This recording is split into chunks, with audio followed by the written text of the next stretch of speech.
위함이니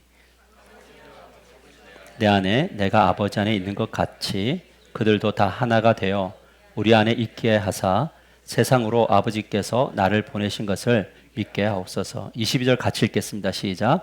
내게 주신 영광을 내가 그들에게 주었사오니 이는 우리가 하나 된 것 같이 그들도 하나 되게 하려 함이니라. 아멘. 우리 서로 옆 사람과 인사합시다. 당신은 충분히 사랑받을 만한 존재입니다. 이거 긴 문장이도 다 따라 하시네요. 오늘 아침에 집을 나섰는데 저희 이제 아파트 나무들이 한 2주 전부터 약간 붉은 기운이 있더라고요. 근데 오늘은 붉은 기운이 너무 명확하게 보이는 것을 봤습니다. 이 햇볕을 보더라도 겨울 햇볕과 봄 햇볕이 참 다르다는 것을 느끼게 됩니다. 여러분, 봄입니다. 여러분 인생에도 봄이 되기를 축복합니다. 어깨 활짝 좀 펴시고 이제 힘있게 좀 즐겁게 담대하게 마스크도 좀 풀으셔도 괜찮고, 그러나 강요는 아닙니다. 오늘 그래도 많이 풀으셔가지고 잘하시는 것 같습니다. 어차피 식사할 거니까요. 우리가 사는 세상은 양극단의 어떤 현상들이 있습니다. 그것은 극단적 이기주의와 극단적 개인주의입니다. 근데 극단적 이기주의하고 극단적 개인주의가 차이가 있더라고요. 극단적 이기주의란 무엇이냐면 그것은 주변 사람들이나 자신이 속한 집단을, 주변 사람들과 집단을 뭐하자면 배려하지 않는 것이고요. 자기 자신의 유익만을 추구하는 태도를 말합니다. 이 가정이 이렇게 이기적인 사람들이 있으면 굉장히 불행하고요. 교회 공동체도 이런 집단적 이기주의가 문화가 되어지면 그 공동체는 힘들게 되어져 있습니다. 그런데 또 극단적 개인주의가 있는데 이 극단적 개인주의는 어떤 것이냐면 자신처럼 타인을 중요하게 생각하는 거예요.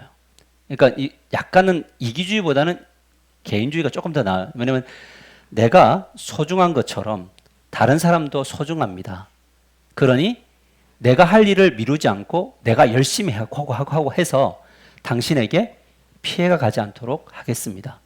이게 바로 뭐냐면 극단적 개인주의의 현상이죠.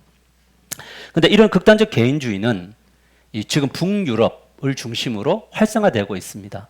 특별히 스웨덴, 덴마크, 핀란드, 노르웨이, 아이슬란드라고 하는 이 노르딕이라고 하는 지역이죠. 노르딕 가치가 형성이 되고 있는데 이들이 추구하는 가치는 뭐냐면 갈등 없는 사회를 만드는 거예요. 여기서 우리에게 익숙한 단어들이 없어요. 이 동네는 뭐가 없냐면 경쟁, 갈등, 불신, 감시. 요즘에 노동의 현장으로 가보면 이 노조들끼리 감시하도록 만들어 놓는 이 이상한 것들을 하는 것이 있어요. 뭔가 이렇게 감시하고 갈등하고 이런 것들이 이 사회에는 없다는 겁니다. 이들은 최상의 교육, 최고의 복지, 최대 행복을 실현하는 환상적인 나라를 만들기를 원합니다. 무엇보다 다양한 개성과 가치가 공존하고 그래서 이상적인 나라를 만드는 거예요. 그래서 이 노르딕이라고 하는 지역은 모든 것이 허용되어집니다. 모든 다양성이 허용이 되고 가치가 공존되어지고 또 그 다음에 어떤 것들을 서로 세워가는 거죠. 예를 들어 제가 목사인데 이렇게 양복을 입지 않아도 됩니다. 제가 나시를 입고 설교를 해도 상상이 되세요? 상상하지 마세요. 어쨌든 무엇을 하더라도 다 공유되는 곳이죠. 그래서 여기는 동성애라든지 이런 것들이 하나의 다양성과 하나의 개인의 존중로 서로 인정해주는 세상인 것입니다.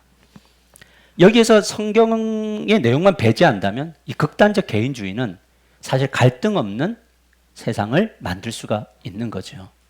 가정이라는 곳에도 극단적 개인주의가 들어가면 결혼은 했으나 서로의 개인적 취향을 존중해 주는 것, 이렇게도 갈 수가 있어요. 어떻게 보면은 우리가 마음껏 우리의 본능대로 살 수 있는 세상을 만들자라는 게, 물론 이제 법이라고 하는 그 통치 아래서 있겠지만요. 그래서 우리 한국이라는 사회는 어떻게 지금 변해가고 있을까?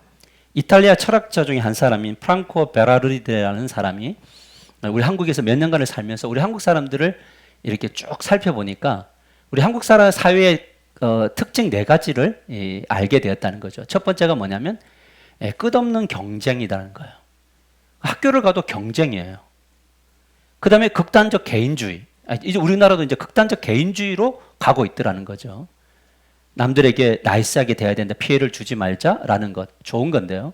그다음 일상의 사막화, 일상에 뭔가 기름짐과 어떤 그 오아시스 같은 영역은 없고 일상 안으로 들어가면 너무 드라이하다는 거, 사람들의 삶이. 가정을 들어가 봐도 요즘 어떻습니까? 굉장히 사막화되어 있지 않아요? 자녀들은 자녀 방에서 자기 일하고 부모는 부모도 각자 따르게 하나요? 한 50대 정도 되면 다 각자 따르게 있나요? 뭔가 집안에 들어가면 따뜻함과 온기가 아니라 뭔가 사막화되어져 있다. 마지막으로 뭐냐면 생활 리듬의 초가속화. 너무 빨리빨리라는 거예요. 특히 우리나라는 제가 볼 때 이렇게 아이패드 이런 걸 가서 봐더라도 한 단계만 지나가 되면 속도가 약간의 차이인데 그 약간의 차이를 못 견뎌서 옛것을 버리고 새것을 추구하는 세상 속에 우리가 살아가고 있다라는 거죠. 이처럼 극단적 개인주의에 빠진 한국은 강력한 현대의 어떤 허무주의를 너무 쉽게 순응해 버렸다. 사실은 개인주의로 가게 되면은 편하기는 한데요. 나중에 어떤 어려움이 오거나 자기가 견딜 수 없을 때는 허무주의에 빠지게 되고 그 허무주의에 빠지게 되면 결국 생을 스스로 끊는 일들이 나오게 되는 거죠. 우리 젊은이들의 인생의 목표가 뭐냐라고 물어봤을 때 결혼한 부부들에게 집을 갖는 것이 인생의 목표잖아요. 이것을 위해서 올인했는데 지금처럼 어떤 이렇게 분양 사기라든지 이런 것도 있을 때 어제도 뉴스를 보니까 7천만 원 때문에 그러니까 집 보증금 7천만 원을 날렸다는 이유로 30대가 자살을 했단 말이죠. 오늘날 극단적 개인주의, 나만 잘 되면 된다라고 하는 다른 사람보다 나아 이런 생각을 가지다 보니까 청소년 사망률이 11년째, 12년, 3년째 뭐냐면 지금 우리는 1위를 차지하고 1위의 청소년들의 자살 원인 1위가 뭐냐면 교육이에요. 학업 문제. 여러분 교육과 동일한 단어가 뭐가 되냐면 입시가 되어버렸죠. 여러분 교육은 입시가 되면 안 되거든요.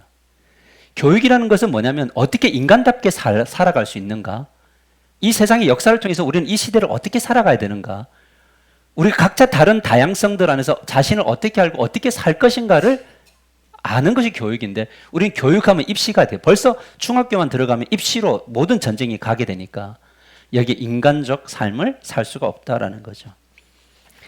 여러분 문제는 이런 극단적 이기주의와 개인주의를 성경은 지지하는가? 그렇지 않아요. 성경은 지지하지 않습니다. 오늘날 교회 안으로 들어가 보면 극단적 개인주의가 교회 안에 들어왔거든요. 간섭하지 마라. 신방도 하지 말아라. 그 사람에 대해서 알려고 하지도 말아라.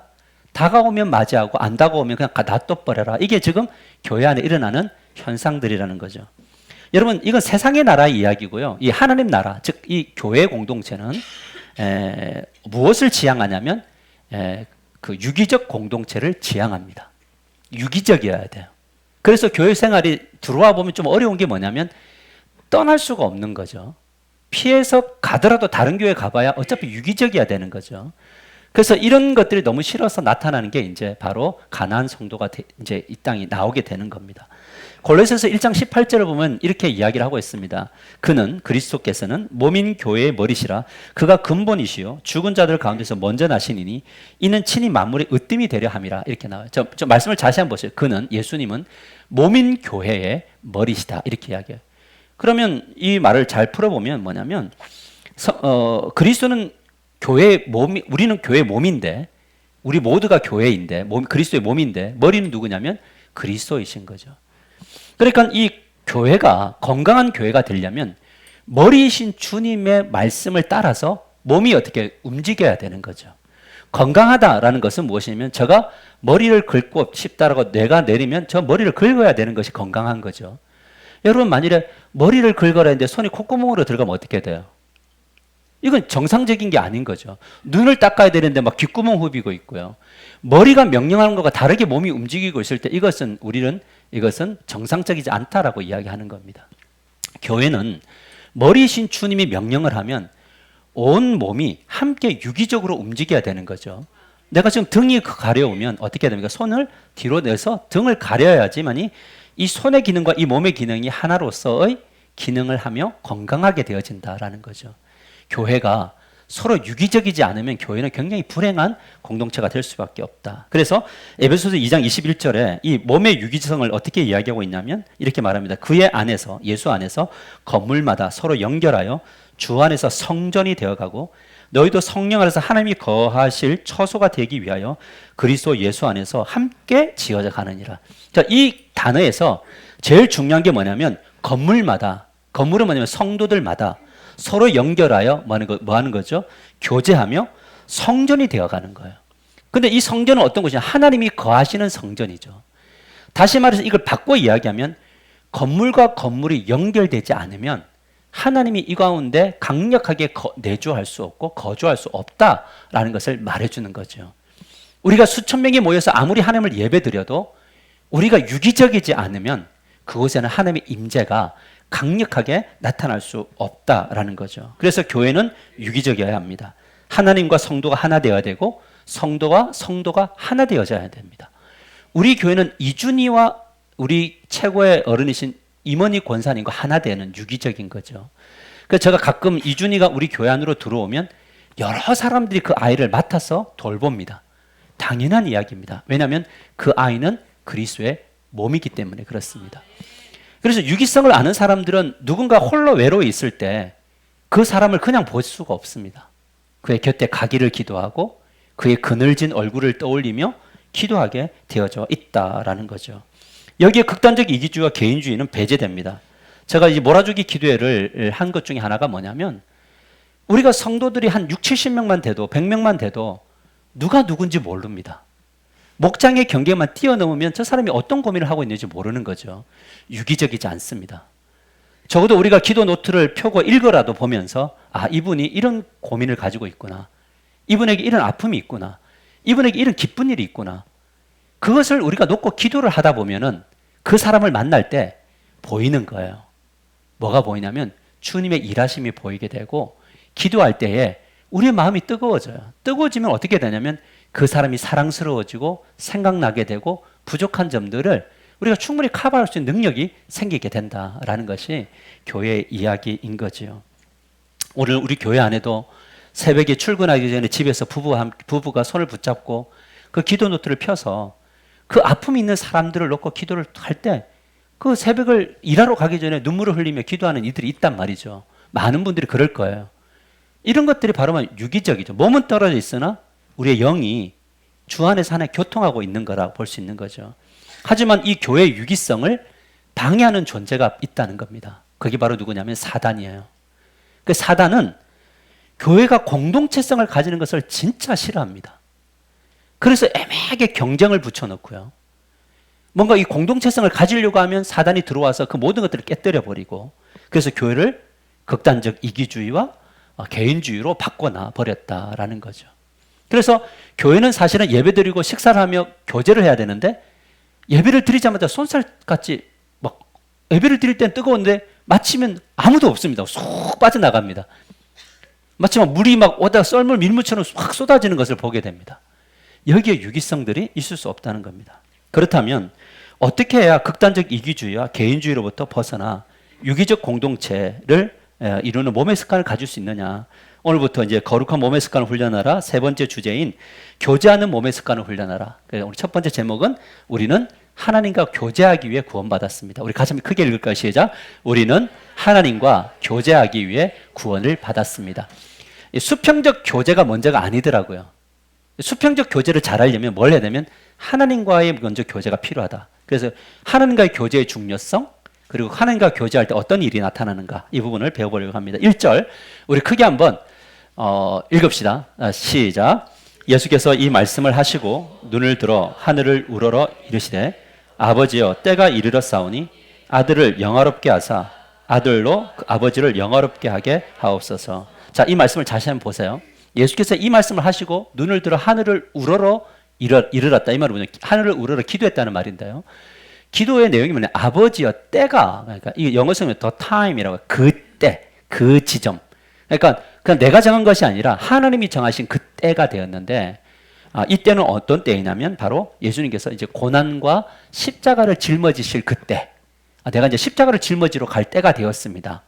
근데 이 때를 놓고 무엇을 기도하냐면 예수님이 순환을 당해야 되는 이유와 목적을 이야기해요. 2절 보시면 아버지께서 그들에게 주신 모든 사람에게 뭘 주시기려고요? 영생을 주시기 위하여. 만민을 다스리는 권세를 아들에게 주셨습니다. 이 권세를 어디서 드러내냐면 십자가에서 죽으심으로 드러내는데, 이 십자가가 나를 위해서 죽으셨다, 나의 죄를 위하여 죽었다라는 것이 믿어지면, 예수님 나의 인생의 주인입니다, 이것이 딱 믿어지면 그 사람에게 뭐가 주어지면 eternal life, 뭐냐면 영생이라는 게 주어지는 거예요. 근데 이 영생은 죽어서만 맛보는 것이 아니라 이 땅에서도 영생은 이런 거구나를 그래도 다는 아니더라도 어느 정도 느끼면서 살아가는데, 이 영생의 기쁨을 느끼는 사람들의 차이가 다 달라요. 그래서 예수를 믿어도 어떤 사람은 예수 믿고 너무 행복하다고 하는데, 어떤 사람들은 예수 믿고 너무 고민스러워요. 어떤 사람은 예수 믿어도 별 소용이 없다고 이야기를 해요. 그런데 어떤 이들은 뜨겁잖아요. 다 맞는 거예요. 그런데 예수를 주로 받아들이는 사람들에게는 뭐냐면 이 땅이 줄 수 없는 샬롬과 이 땅이 줄 수 없는 기쁨과 영적인 생명을 누리며 살아가게 된다는 거죠. 자, 그렇다면 영생이란 무엇이냐면 이 부분을 3절은 이렇게 말하고 있습니다. 잘 보세요. 영생은 곧 유일하신 참 하나님과 진실된 하나님과 그가 보내신 자 예수 그리스도를 아는 것이다, 이렇게 이야기해요. 여러분, 하나님을 아시죠? 예수 그리스도를 아시죠? 근데 영생은 이해하는 것이 아니라 아는 거라고 그래요. 지식적인 것이 아니라 아는 거라 그래요. 근데 이 안다라는 단어가 헬라어로 기노스코라는 단어인데, 하나님과 예수 그리스도를 체험적으로 느끼는 지식, 즉 인격적으로 하나 되는 거죠. 마치 부부가 사랑을 나눌 때 느끼는 것처럼, 서로가 하나 되는 것처럼 하나님과의 우리의 관계를 그렇게 느껴지는 것을 말하는 거죠. 그런데 중요한 것은 뭐냐면 이 부분을 신학자 제임스 패커는 뭐라고 이야기하냐면 굉장히 재밌고 의미 있는 이야기인데, 영생이라는 것은 하나님에 대하여 아는 것과 하나님을 아는 것은 다르다, 이렇게 이야기해요. 그러니까 우리는 하나님에 대하여 아는 것에서 하나님을 아는 자로 나아가야 한다, 이런 이야기를 했습니다. 여러분, 예수님을 믿는 사람들 중에 많은 사람들이 하나님에 대하여 알아요. 하나님이 어떤 분이냐 그러면 입에서 줄줄줄 나오는 사람들이 많아요. 내가 본 유튜브에는 이렇게 이야기하더라, 이렇더라, 내가 전 교회에서 배웠던 것은 하나님은 이런 분이더라. 하나님에 대하여, 예수님에 대하여, 인생에 대하여 너무 많이 알아요. 그런데 문제는 무엇이냐면 이 하나님을 만났느냐라고 이야기할 때는 만난 흔적이 없다는 거죠. 하나님에 대하여 많이 아는데 인격이 변하지 않아요. 하나님에 대하여 너무 많이 알고 있는데 가정을 변화시키지 못해요. 하나님을 너무 많이 알고 있는데 삶의 현장에서 능력을 나타내지 못해요. 이런 분들이 어떤 분이냐면 하나님을 대하여, 하나님에 대하여만 알지 하나님을 만난 적이 없다는 거죠. 여러분, 구원받았다는 것은, 영생을 누린다는 것은 하나님에 대하여 아는 자리에서 하나님을 만나는 자리로 가야 되는 것. 이것이 우리 하나교회가 세워진 목적임을 알게 되기를 축복합니다. 하나님은 어떤 분이십니까? 하나님을 안다는 것은 어떤 거냐면 요한 1서 1장 1절을 보면 이렇게 말해요. 태초에 있는 생명의 말씀에 관하여는, 이 생명의 말씀은 예수 그리스도인데, 우리가 들은 바요, 눈으로 본 바요, 자세히 보고 우리 손으로 만진 바니라, 이렇게 이야기해요. 대하여는 이거를 그렇게 말하지 못해요. 하나님을 만난 사람들만 뭐냐면 내가 들었고 보았고 내가 만졌다, 이렇게 이야기를 해요. 무슨 말이냐면 설교를 지금 듣고 있는데 어떤 분들은 이 설교가 하나님의 말씀의 음성으로 들려져요. 그리고 설교를 들으면서 하나님 어떻게 해야 될까요? 하나님 저 어떻게 해야 되죠? 를 물어요. 그리고 내가 기도를 하고 있을 때 가장 외로운 순간, 고독한 순간에 기도를 하고 있을 때 하나님이 나를 이렇게 감싸 안는 그 영적인 체험들이 있어요. 내가 막막하고 내가 갈 길을 어려울 때 내가 너의 길을 안다. 내가 너와 함께 할 거니 두려워하지 마라. 강해라. 담대하라. 근데 이 음성이 딱 들려졌을 때 밖으로 나가는 나의 걸음이 뭐냐면 달라지는 거예요. 왜요? 저 현장에 누가 계심을 믿어지니까 하나님이 계십니다. 이런 것들이 바로 뭐냐면 우리가 하나님을 안다라고 하는 그런 고백인 겁니다. 그렇기 때문에 하나님에 대하여 아는 것이 아니라 우리는 하나님을 체험하는 신앙이 되어지기를 주님의 이름으로 간절히 축복합니다. 하나님에 대하여 이게 중요하지 않다는 이야기가 아니에요. 하나님에 대하여가 있어야 하나님을로 갈 수 있는 거니까요. 근데 중요한 건 뭐냐면 이 하나님을 만난 사람들은 삶이 달라요. 하나님에 대하여 살아가는 사람들과 하나님을 만난 사람들은 다릅니다. 어떻게 다르냐면 요한일서 2장 2절에 이렇게 말합니다. 보고 만졌던 요한이 이 생명이 나타나신 바, 예수 그리스도가 나타나신 바 된지라 이 영원한 생명을 우리가 보았고, 맞나요? 이 영원한 생명이신 예수님을 보았고 증언하는 거예요. 여러분, 본 사람들은 뭐냐면 가만히 있지를 못해요. 증언할 수밖에 없어요. 왜냐하면 내가 본 거니까. 그래서 예수님이 죽으시고 부활하신 그 사건, 마태복음, 마가복음, 누가복음, 요한복음으로 가보면 어떤 일이 일어나냐면 막달라 마리아가 예수님을 보았거든요. 만났거든요. 그러니까 뭐냐면 다시 제자들에게 달려가서 내가 예수님을 뭐 했다고, 만났다고 이야기할 수밖에 없는 거예요. 우리의 입은 특이하게도 자기 안에 있는 것을 말하죠. 근데 우리가 하나님을 만난 사람들은 그 안에서 뭐가 나올 수밖에 없냐면 하나님 이야기가 나올 수밖에 없다. 아멘인가요? 하나님을 만나야지만이 하나님의 이야기가 나와요. 근데 이 하나님을 깊이 못 만나면 뭐가 자기 경험, 자기 의, 자기 것들이 나오게 되어져 있다는 거죠. 여러분 잊지 말기를 바랍니다. 우리가 얻은 영생은 하나님에 대하여 알기 위해 주어진 것이 아니라 하나님을 알기 위해서, 하나님을 만나기 위해 주어진 것임을 믿으시길 바랍니다. 저는 우리 하나교회 성도님들이 정말 저의 간절함이에요. 하나님을 깊이 만나게 되기를 축복합니다. 이것이 너무나 중요하게, 하나님을 만나는 사람들의 이제 입술에서 뭐가 나오면 아마도라는 말이 사라집니다. 아마도 하실 거야. 이게 아니라 하나님이 확실히 하실 거야. 우리의 가정을 아마도 변화시키지 않을까가 아니라 하나님께 응답을 들은 사람, 하나님이 우리 가정을 이끄실 거야. 우리 자녀들을 책임지실 거야. 확신을 가지는 거예요. 할렐루야. 근데 예수님이 이 체험이 얼마나 중요한지를 알았기 때문에 마지막에 십자가 지시기 전에 대제사장적 기도를 하는데요. 본문 20절에 22절에 이 기도를 합니다. 내가 비옵는 것은 이 사람들만을 위함이 아니요. 이 사람들은 제자죠. 아니요. 또 그들의 말로 말미암아 나를 믿는 사람들도 위함이니. 제자들의 말을 통해서 예수를 구주로 받아들인 사람들까지 포함된. 그럼 우리도 포함되나요? 맞죠? 우리까지 포함되었죠. 아니면이 아버지께서 내 안에, 내가 아버지 안에 있는 것 같이. 무슨 말이냐면 예수님과 하나님은 엄청나게 친밀한 교제를 나눴어요. 때로는 예수님이 아버지 안에, 아버지가 예수님 안에. 근데 이 놀라운 연합 안으로, 교제 안으로 누구를 끌어다니면 그들도 다 하나가 되어 우리 안에 있게 하사, 이렇게 이야기해요. 예수 그리스도가 십자가를 짊어지시고 죽으셨고 부활하셨다는 것은, 우리를 당신의 백성으로 삼았다는 것은, 자녀로 삼았다는 것은 뭐냐면 우리가 이제 누구 안에 들어가 있다는 거죠? 성삼위 하나님 안으로 우리가 들어가 있는 거예요. 느끼세요? 이제 이게 끄떡거리는 건 대하여까지. 근데 을 아는 사람들은 들어가 있는 거예요. 이게 이제 신비적 연합인데요. 예수님이 이 땅에 오신 이유는 성삼위 하나님의 하나됨만으로 우리를 하나되게 하셔서 그분 안에 있는 그 풍성한 은혜들을, 능력을 우리들에게 주고 싶은 거예요. 세상이 줄 수 없는 샬롬을 주고 싶은 거죠. 그러니까 뭐냐면 말씀 가운데 주님을 만나려고 노력하고 기도 가운데 주님과 깊은 교제를 나누려고 우리가 들어갈 때에 하나님이 우리 안에 이거 표현할 수 없는 기쁨들을 주시는 거죠. 그러니까 이런 사람들은 뭐냐면 무엇을 먹을까 마실까 입을까에 집중하는 것보다 항상 우선순위를 어디다 두냐면 하나님께 두는 거예요. 왜 그렇습니까? 이분으로, 하나님으로부터 오는 은혜와 힘만이 인생을 살아갈 수 있으니까 그렇습니다. 여러분, 적어도 이 자리에 계신 분들은요, 내가 내 인생을 살 수 없다고 믿는 분들만 오셨다고 저는 믿어요. 여러분, 가정이 내 뜻대로 되나요? 자녀들이 여러분 뜻대로 돼요? 여러분의 인생이 여러분 뜻대로 안 됩니다. 그죠? 이게 정상이에요. 그러니까 누구의 힘이 필요한 거죠? 하나님의 힘이 필요한, 이것을 믿는 분들이 오는 거죠. 사랑하는 성도 여러분, 우리가 이것을 알게 된 건 뭐냐면 하나님과 교제하는 습관을 우선순위에 두는 것이 쉬워요, 어려워요? 쉬워요? 쉬운 분들은 하나님을 만난 분, 어려운 분들은 그 과정으로 가는 분 되게 어려워요.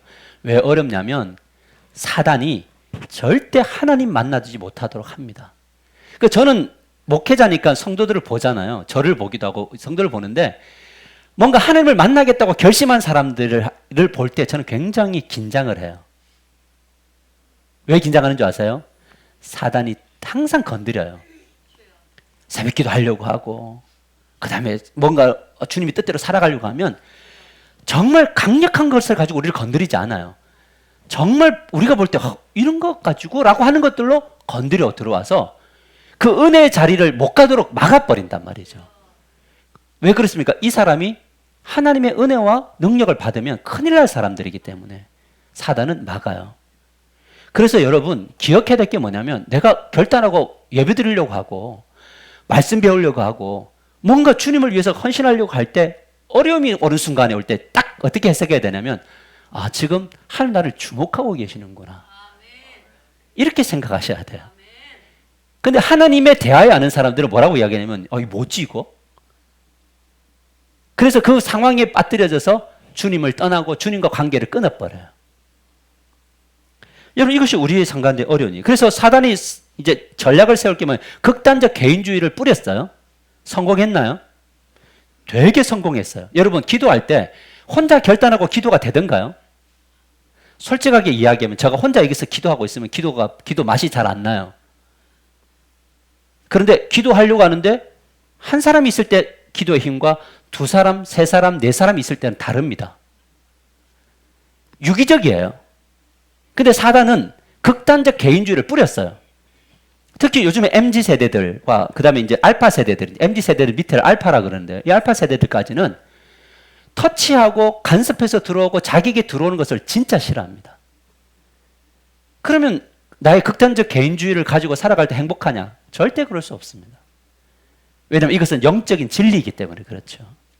그래서 저는 우리 청년들과 우리 지체들에게 자꾸 주려고 하는 게 유기적 공동체성인데 그런 것들이 잘 이루어지고 있다고 믿습니다. 이번에 기도원을 갔는데 15년 전에 미국에서 만났던 한 자매를 봤어요. 제가 이제 차를 세워놓고 이제 그 숙소로 이제 기도원을 올라가고 있는데 차가 한 대가 서더라고요. 내려가다가. 그 이상한 거잖아요. 그 가만히 이렇게 보는데 문을 열더니 목사님 하면서 차 시동을 딱 끄고 내리는 거예요. 이 자매가 제가 달랐을 때 3인방 중에 한 명이었는데 저하고 친했던. 근데 이 자매는 그 미국에 와서도 항상 뭐랬냐면 기도를 진짜 많이 하는 친구였어요. 그래서 이 친구한테 너 왜 이렇게 기도하냐 그랬더니 자기는 이 시간이 너무 좋대요. 그때 나이가 20대였거든요. 그리고 이제 한국으로 헤어져서 15년 이상 헤어졌다가 만났는데 이제 인생에 자기 살아오던 15년의 이야기를 쭉 하는데 학교에서 이제 아이들을 대안학교에서 가르치다가 어떤 학교에 7년 전에 들어갔는데 그 학교에서 너무 힘들었대요. 뭐가 힘들었냐면 그 원장, 그 대안학교 교장이 너무 자기하고는 스타일이 안 맞더라는 거예요. 그래서 해마다 결심을 했대요. 아, 그만둬야지. 그리고 기도하면 하나님이 아니야. 또 기도하면 아니야. 그 7년 동안 하나님이 자기를 그것에 계속적으로 잡아두라는 거예요. 그런데 7년이 딱 되니까 하나님이 자 이제 여기까지라고 하는 하나님의 음성을 들은 거죠. 그러면서 이제 그만뒀지만 그 다음 대책을 세우고 그만둔 게 아니고 없는데 그만뒀는데 이제 무엇을 해야 되느냐면 하나님께 와서 그거 원래 했던 습관대로 하나님과 교제하는 거예요. 그래서 그곳에서 조용히 기도실에 가서 하나님 앞에 기도하면서 자신이 앞으로 가는 걸음을 찾는데 서로 대화를 나누면서 하나님이 왜 이곳에 보내셨는지 서로 알게 된 거죠. 여러분 이처럼 우리의 삶 속에 제일 중요한 것은 뭐냐면 평소에 하나님과 교제하는 습관들을 자주 가져야 만나고 싶어집니다. 여러분 하나님이 좋다고 생각이 좋다는 것을 느끼게 되면 하나님을 자꾸 만나고 싶어집니다. 근데 왜 우리가 기도가 힘드냐? 하나님이 좋은 분이 아니어서 그래요. 여러분에게 하나님은 좋은 분이세요? 답 말고. 우리 지금 집도 안 팔아주고 우리 지금 상가도 나가지 않고 있는데 좋아요? 우리 자녀들 내 뜻대로 지금 안 해주시는데 좋아요? 지금 내가 원하는 속도대로 안 가고 계신데 좋아요? 그래도 좋아야 좋은 분인 거예요. 왜냐하면 나에게 뭔가를 해줘서 좋은 게 아니라 그분 자체가 좋아야 돼요. 이것이 신앙인 거죠. 이렇게 우리가 우선순위로 살아갈 때 하나님이 뭘 해주시냐면 두 가지를 해주시는데 첫째가 뭐냐면 하나님이 우리를 사랑하신다는 사실을 세상이 사람들이 알게 해주세요. 그러니까 하나님 나를 사랑한다는 걸 누가 알고 있냐면 세상 사람들이 알고 있어요. 여러분 제가 사랑받는 목사인 걸 알까요? 누가 알아요? 목사님들이 알아요. 우리가 사랑받음을 주변을 통해서 알게 해주시는데 오늘 이 본문을 보면 뭐라고 했냐면 곧 내가 23절에 그들 안에 있고 아버지께서 내 안에 계시어 그들로 온전함을 이루어 하나 되게 하려 함은 아버지께서 나를 보내신 것과 또 나를 사랑하신 것 같이 그들도 사랑하신 것을 세상이 알게 하려 한다. 이렇게 이야기합니다. 여러분 우리가 다니엘서를 6장 10절로 가보면요. 다니엘이 어떤 위기에 봉착을 하게 되냐면 다리오 왕에게 30일 동안 절하지 않고 다른 신에게 절하면 사자굴에 넣는다는 협박을 받습니다. 이게 조서로 내려왔습니다. 왕의 직인이 찍혔습니다. 근데 이 다니엘이 무엇을 하냐면 6장 10절에 이렇게 말해요. 다니엘이 이 조서에 왕의 도장이 찍힌 것을 알고도 자기 집에 돌아가서는 윗방에 올라가 예루살렘으로 향한 창문을 열고 전에 하던 대로 하루에 3번씩 무릎을 꿇고 기도하며 그의 하나님께 감사했더라. 진짜 위기인데 하루에 3번 누구를 만나러 와요? 하나님과 교제하러 와요. 여러분은 주님이 우리에게 도전하는 거예요. 여러분이 지금 위기 상황 속에 놓이면 누구 만나러 가세요? 할렐루야. 저는 믿어요. 그대로 믿어요. 위기가 있을 때 어디를 가세요? 저는 예전에 생각해보면 위기가 있을 때 뭔가 이걸 해결해 줄 사람을 만나러 가고 있더라고요. 권사님 이거 좀 같이 해결합시다. 집사님 이거 같이 좀 해결합시다. 어떤 문제가 있을 때 가장 먼저 무엇이 떠오르느냐가 우리가 집중하고 있는 거거든요. 만일에 경제적인 문제가 터지고 은행에 어떤 문제가 터졌을 때 가장 먼저 생각하는 것이 은행장님이면 이거는 굉장히 심각한 겁니다. 그때 누가 떠올라요? 주님이 떠올라야 되고. 그래서 누군가 이런 이야기 있어요. 바빠서 기도한다.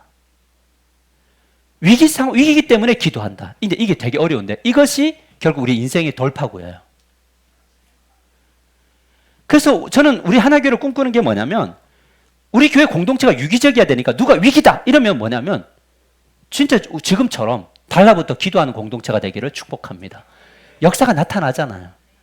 막 주님이 안 될 것 같은 일도 막 행하시잖아요. 근데 안 될 때도 있죠. 그때는 뭐냐면 더 달라붙으면 되는 겁니다. 그럴 때 주님이 우리에게 나타내 다니엘서 6장 26절에 27절에 이렇게 말합니다. 27절만 볼까요? 그 27절로 넘겨주세요. 그는 구원도 하시며 건져내시기도 하시며 하늘에서든지 땅에서든지 이적과 기사를 행하신 이로써 하나님 이야기입니다. 다니엘을 구원하사 사자의 입에서 벗어나게 하셨습니다. 이렇게 이야기해요. 뭐냐면 세상 사람들이 볼 때 이 다니엘은 특별한 사람이구나 라는 거. 많은 목사님들이 그런 이야기를 해요. 지금 너무 안 된다, 목회 안 된다, 힘들다, 어렵다 라고 이야기하는데 하나님이 우리 교회를 통해서 그들에게 보여주는 메시지가 뭐냐면 안 되는 것이 아니라 된다. 하나님은 하나님을 신뢰하는 이들에게 역사를 이루시고 맡기신다. 아멘이죠. 이것이 우리가 하나님께 나아가는 이유다라는 거죠.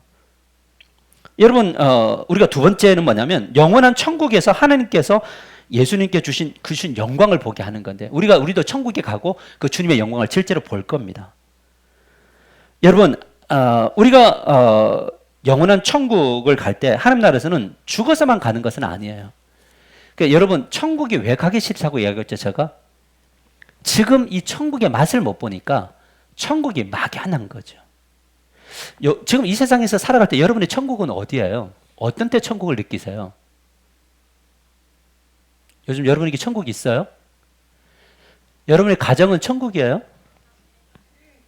아멘 안 하는 분들 아직까지 천국 중? 집으로 들어가려고 할 때 우리 가정은 천국이지. 우리가 교회를 들어오려고 할 때 이 교회도 천국인가? 내가 직장으로 가는 그것도 천국일 수 있는가? 하나님 나라일 수 있는가?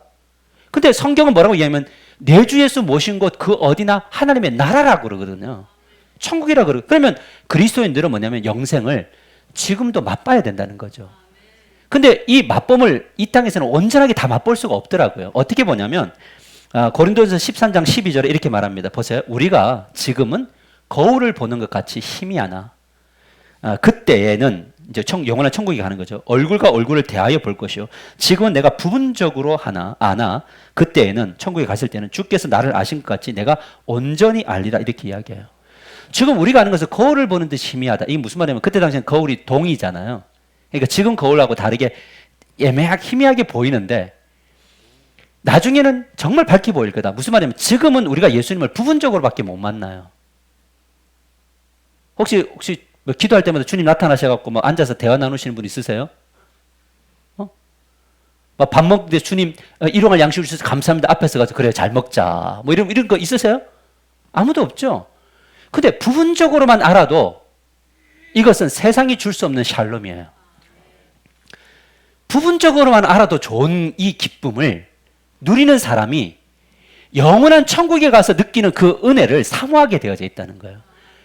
그래서 늙은이가 꿈을 꾸는 거예요. 어떤 꿈을 꾸냐면 빨리 가야지 꿈이에요. 근데 빨리 가야지 한다고 해서 데려가지 않아요. 다 때가 돼야 데려가는데 그 노인이 되었을 때에 어렸을 때부터 누려왔던 깊은 교제를 나눴던 하나님의 은혜가 나에게 채워지면 그때 뭐가 되냐면 죽어서 뭐가 되냐면 빨리 하나님 나라 가야지가 오는 거예요. 왜? 이 땅의 것 이 정도보다는 주님께 더 크니까. 아멘인가요? 여러분 우리가 어떻게 인생이 마감이 될 줄 알아요? 인생은 어차피 제가 생각하는 인생의 마지막은요 고독이에요.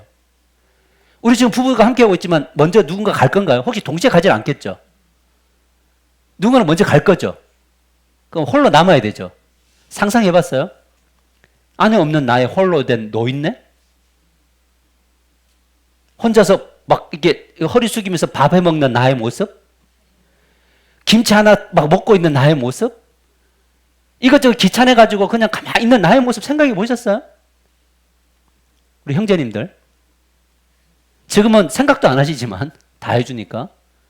물론 우리 형제님들 하시는 걸 내가 알고 있는데. 이 쓸쓸하고 외로운 그리고 나중에는 만약에 내가 그 요양원에 가서 내가 누워있는 이제는 몸도 움직이지 못하는 나의 삶 속에서 우리가 정말 우리가 그 마지막 인생에서도 이 성경이 약속하셨던 이 은혜들을 누리면서 살 수 있다면 그렇다면 그 인생은 결코 불행한 인생은 아닌 거죠. 그러니까 결국 인생의 끝날에는 주님 없으면 우리는 아무것도 아닙니다. 지금 힘 있으니까 주님 없어도 사는 거지만 아무것도 없는 그날, 아무것도 할 수 없는 그 날이 올 건데요.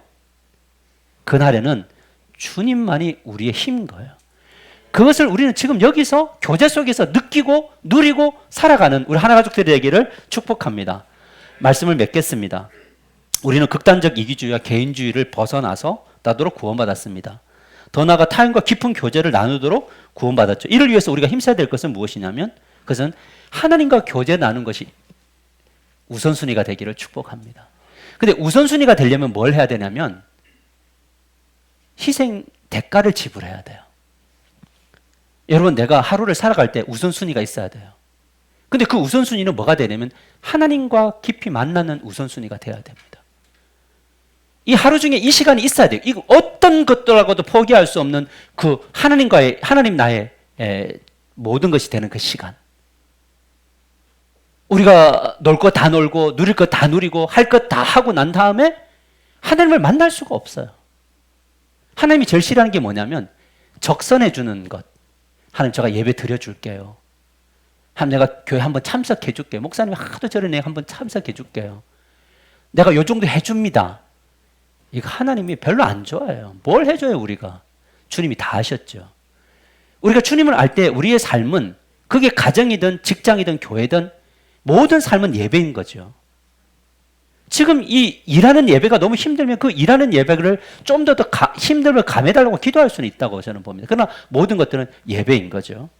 이럴 때 뭐가 되냐면 이 하나님이 우선순위가 될 때 대가를 지불할 때 내가 그래서 시간을 정리하고 그래서 내가 이번에 기도원에 가서 이렇게 기도하고 이제 내려와서 이렇게 이제 잠을 이렇게 청하는데 하나님이 저에게 이제 주시는 메시지가 뭐냐면 너 안에 무엇이 담겨 있느냐가 너의 인생을 결정할 거야 라고 하더라고요.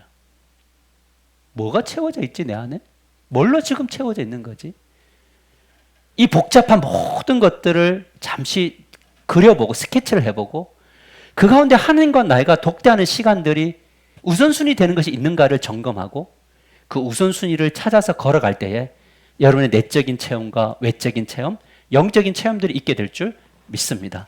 그래서 여러분들 안에 하나님의 은혜가 풍성하게 임하게 되기를 우리 하나교회는 그런 교회가 되기를 주님의 이름으로 간절히 축복하고 유기적이기를 주님의 이름으로 간절히 축복합니다. 우리 시간이 좀 지났지만 기도하십시다.